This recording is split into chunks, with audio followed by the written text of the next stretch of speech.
Hey, hello world. Welcome back to Porn Broke. And again, I'm here with my man Matt at Jarstad's Bourbon Lounge. Now, Matt, what do you have in store for us today? I got something special for you. What you're gonna have to do is you're gonna have to stick around and find out. Let's go.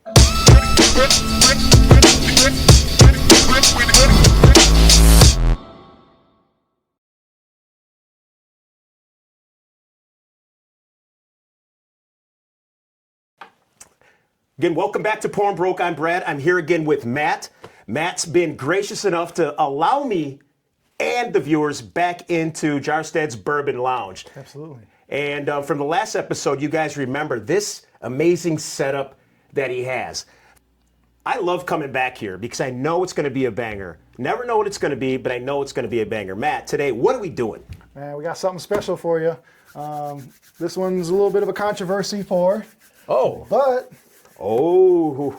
this is a Praedictum. All right. This is a buff turkey. Argue with your mama if you don't agree. There's a lot of bottles out there. A lot of them are just NDP distillers. And if you don't know and you walk by that bottle, you'd have no idea. And that's kind of how I found out about them. You go online, hop on Google, you're at a share and somebody, hey, check this out. Yeah. Like, what the hell is this? I've never even heard of this. It's an NDP. It's a great segue here, too, because predictably, I know nothing about Praedictum other than I've had it a few times. I've never had my own bottle, so I am over the moon ready to jump into this bad boy.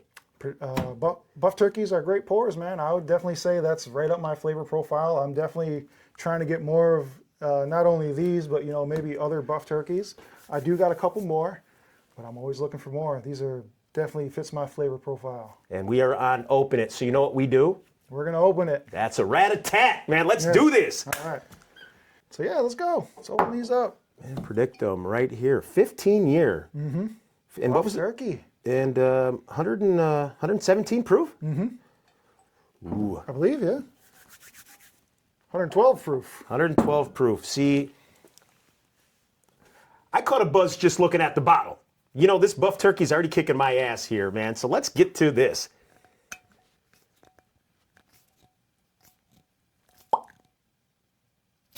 There it is. Look at that. Ooh. I see Yourself a good pour of that. Don't be scared. I see the color already. Hey, you know the neck pour is going to be the neck pour. Gobble, gobble, turkey, turkey. Thank you. Yes, sir. Man, that color is... That is a really nice color there. That is some oaky age.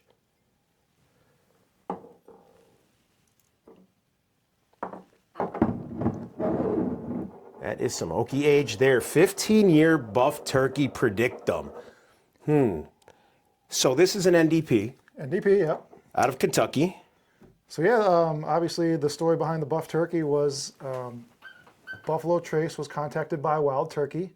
I guess the story goes they had some issues regarding if they were going to be able to supply the market with enough. Okay. So they contacted Buffalo Trace. Buffalo Trace used their barrels and their storage, but they used Wild Turkey's mash bill. Okay. I guess the story goes, whatever in the end around this, 14, 15, 16, 17 year mark, they didn't know what to do with them. A lot of these hit the market. A lot of NDPs scooped them up. And that's why you see, if you walk by this, you don't know what it is. I don't know that's a buff turkey. That's where they ended up. That was going to be my question. Outside of the obnoxious price points attached to the buff turkeys, who are they? And what do you look for? How do you find a buff turkey? At this point, you gotta know what they are. Because like I said, they're all NDPs. They pretty much got all scooped up. So off the top of my head, this is one of them. I got a couple sitting. I know Dark Arts has made some. Yep. I know of at least two. River Roots. River Roots dropped at least one that I know of. It wouldn't surprise me if there's 2 or 3 more out of them. World Whiskey Society dropped one. Augusta Buckner's 15. Later models of the 15s are buff turkeys. Speaking of that, do you have a line on that Buckner 15 by chance? I have another one coming. Do you really? I have another one coming. Well, I would love to be coming back for that episode if you would be so kind. I have another. Yeah, I have one open. Otherwise, we can crack the new one. I would love it. Yeah, I'm definitely down with it.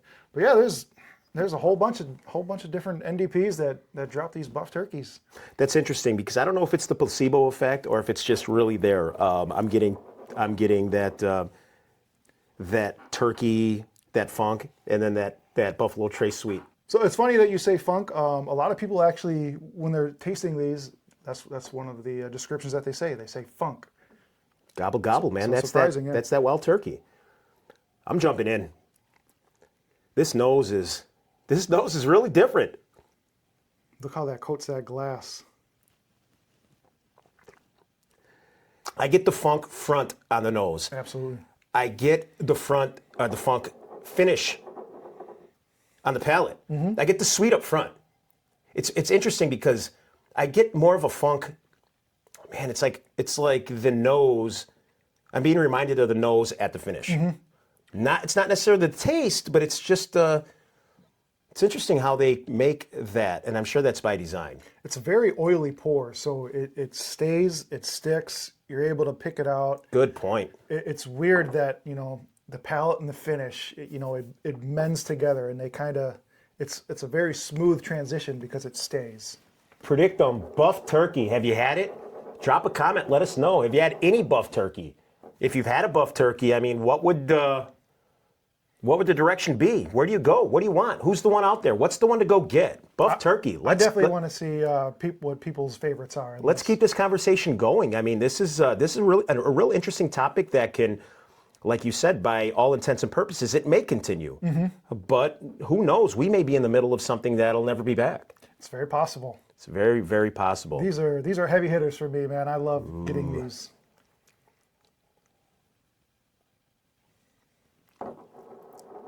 And the weird part about this is that I want to keep just diving in, but I'm sitting back and enjoying it. And it's like my palate's saying yes, my body's saying, enjoy this, man. It's still here.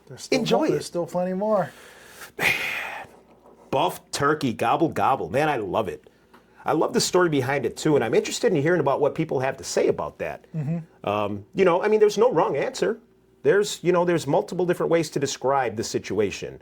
And like we alluded to, I mean, everybody's right. Yeah. There's some truth behind all of it. And do we know what's going to happen? That's the best part about it. I really hope these show up more. That's the best part about it. Because, I mean, at this point, they're only going to get scarcer. Because me, I'm opening mine. I'm drinking them. I like these things. Well, they deserve to be drank for sure. I mean, this is a one-of-a-kind bottle. It's a really, really good pour. And man, as I'm talking, I'm getting chocolate now. I'm getting the dark sweet stuff. And I'm not talking about the fruits. I'm talking about more of the darker, spicier caramels. Okay. Yep. A non-sweetened chocolate. I'm getting a little bit of vanilla on this. Yeah, maybe that too. Almost toffee. Yeah. Yep. Yeah, I mean, there's so many different things that jump out at you. I mean, sometimes it gets hard to pick out on some of these because I would venture to say this is a little more of a complex pour. It really is, and I'm just your normal knuckle dragging whiskey drinker. I'm with you. I'm the same way. I like what I like. I know what I know, and at times I'm just as simple as, hey, you know what? That shit's good. What do you get out of that nose? Well, it smells good. How about the taste? Yeah, I'm getting that back palate finishes great. It smells like I want to drink it right now. Smells like I need some more. Tastes like I want it again. Yep. And shit, end result is don't do it because you wind up on a show called Poor and Broke. You're going to be broke, yep. Broke, disgusted, can't be trusted. Don't listen to anything we say. Just go out and do it. You know what I'm not tasting right now? Any more of that neck pour, man. I am done. Well, I'm almost there. Get there and let's get to this second pour. So we're back. Pour number 2, aired out, non-neck. Let's go, man. Look at the viscosity on this. Like the legs don't even really start to crawl out on it. Look Do at that it. again. Let's see if the camera can pick that up under this light. It sticks. Look at that. Still not crawling.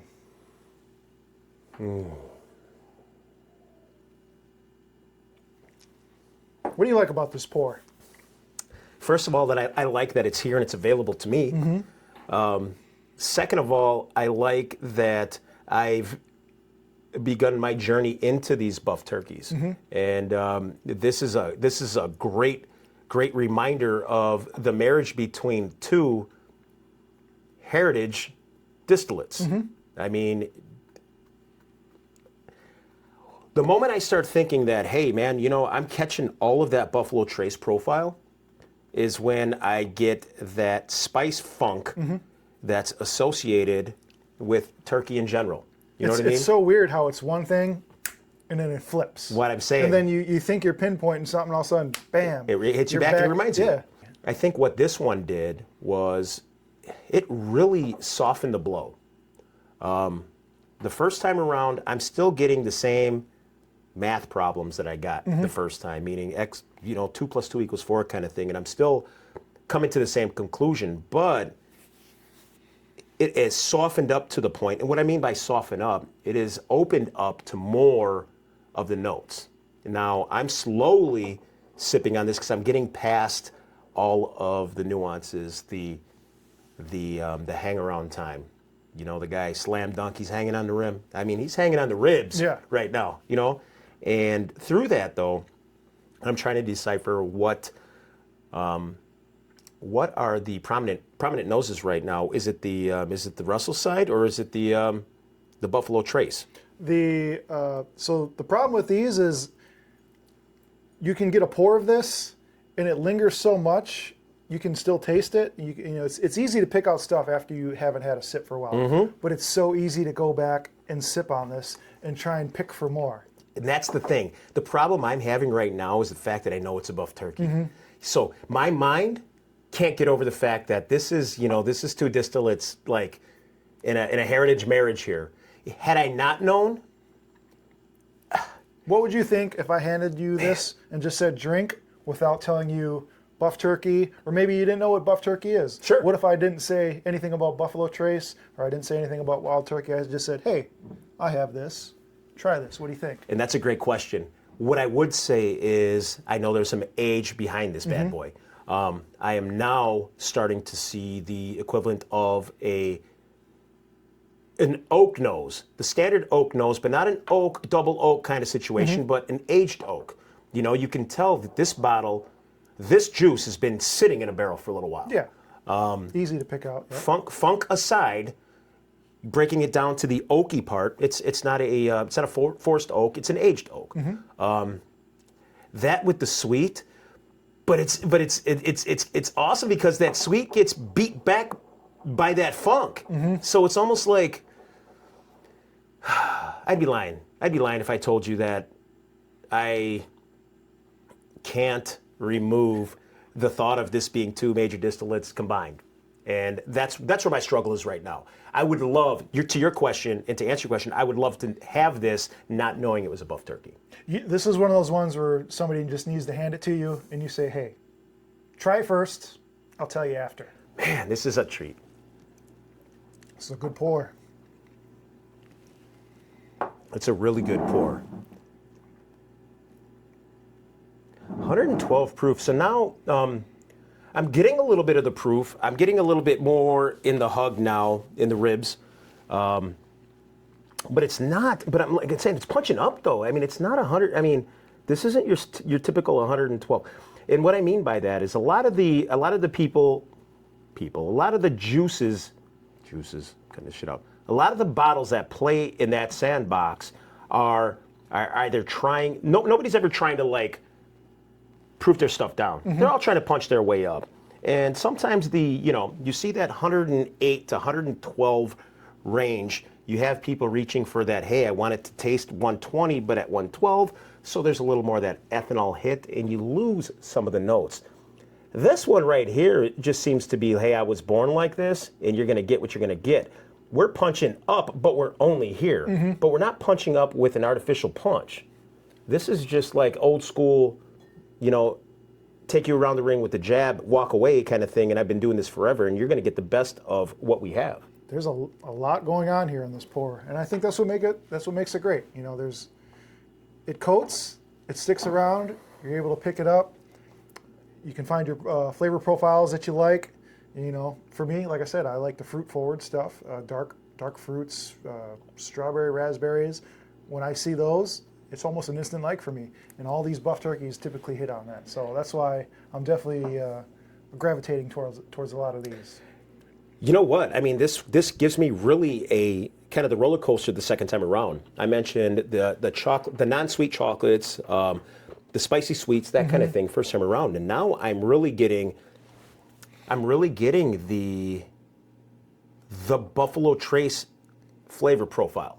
I'm getting the sweeter. I'm getting the funk is constant. When I had it first, it was there. Right now it's just, the funk is just, it's like sprinkled over the top of all that sweet. The first pour for this is, to me, it jumps back and forth between, you know, that Buffalo Trace profile and that Wild Turkey profile. Yeah? And, you know, like you said, once it's opened up, it mellows out. And like I said earlier, you know, it does coat, it does stick around. It does. So it starts to mend together a little bit too. If you don't mind, I'm going to do something we haven't done here on Open It.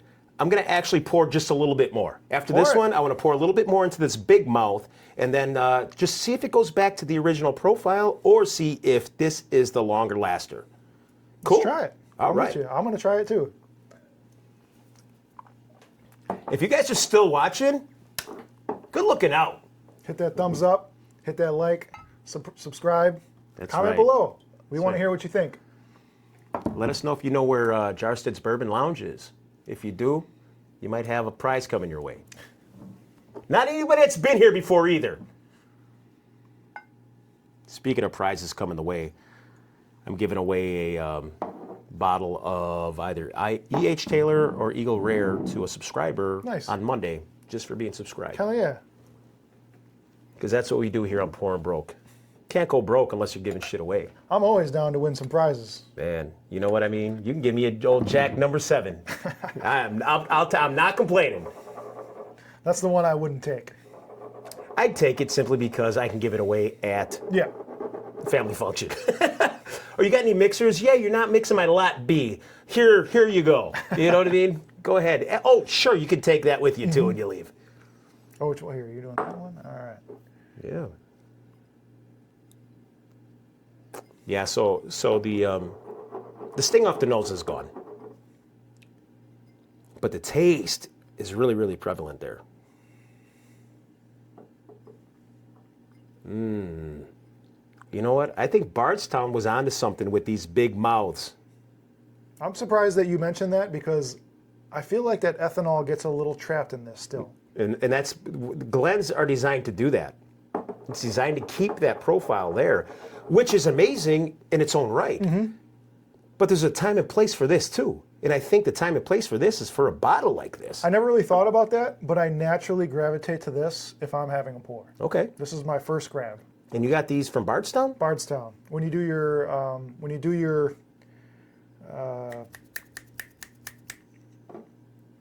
yeah, so when you get these from Bardstown, if you do their tour, this is what they give you. Oh. And I did a barrel steel program, which was like a little more or less a private tour. It was very, very personalized, very cool. Okay. And yeah, you get these at the end, but it's a barrel thieving program tour. You thief. Amazing. You thief, you. So when you're trying some of these samples and whatnot throughout the tour, you're drinking out of one of these. Drinking out of one of these. Interesting. Bardstown. Shout out to Bardstown, man. Like pushing the whole envelope forward, man. Bardstown does a lot of cool stuff. Hold on. Hold the fuck on. All right. I'm changing something up for you here, huh? I'm running this back because what I was talking about is how the Glencairns are designed to trap everything in from the nose, all that good stuff, right? My big ass nose fits in this.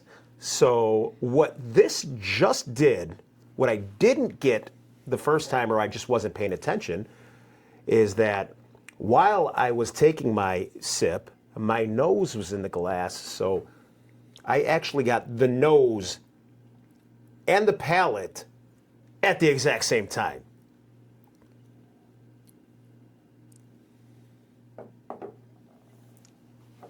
And I was allowed to breathe in the nose while taking the juice on the palate at the exact same time.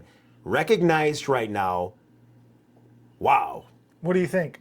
Did I convert you y- unintentionally?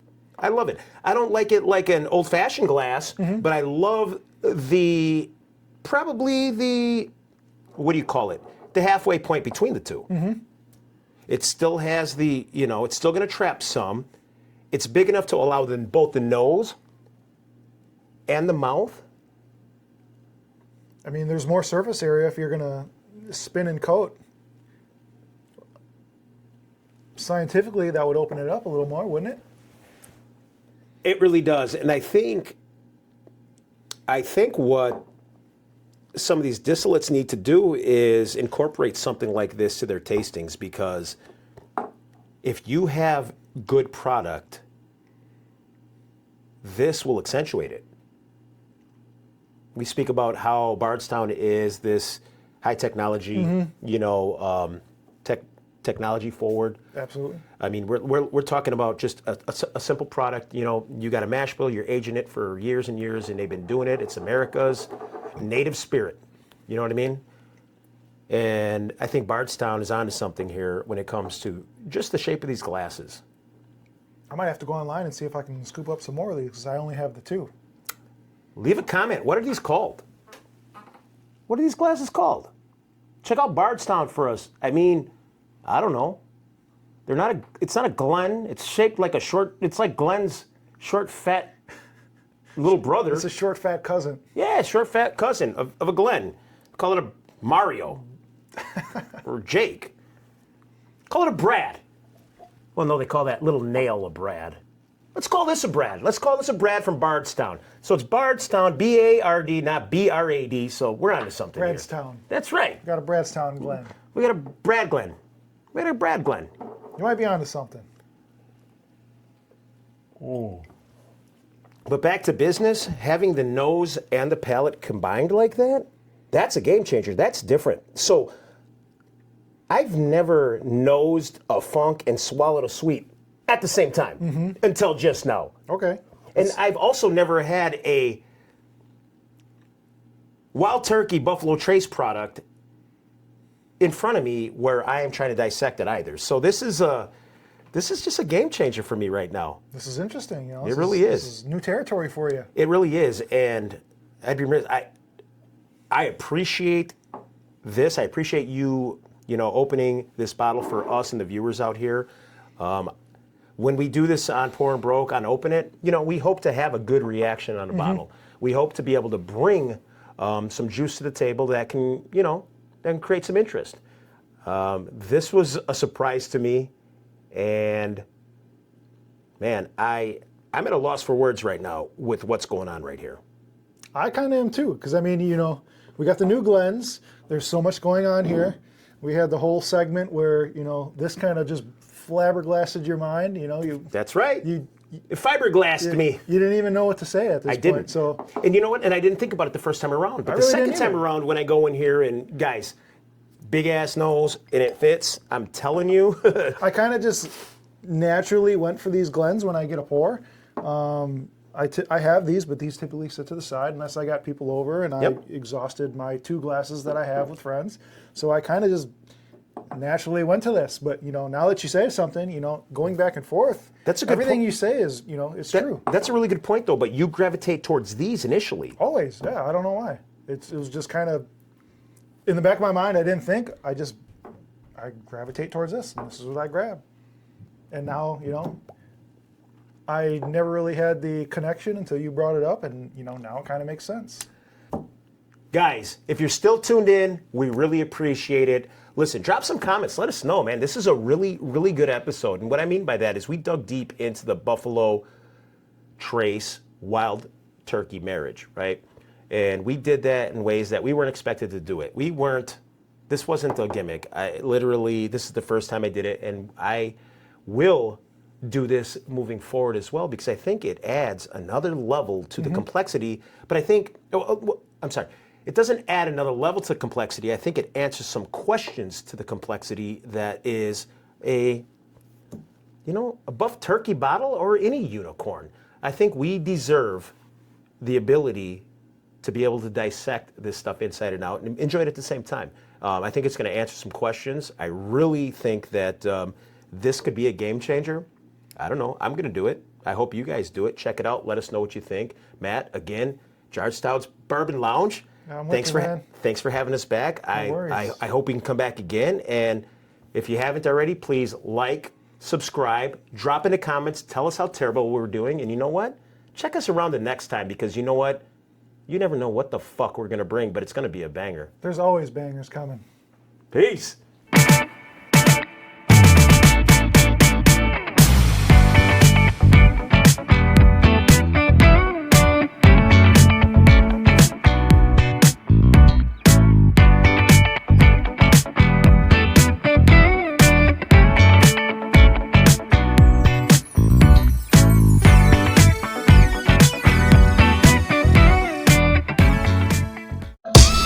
Script.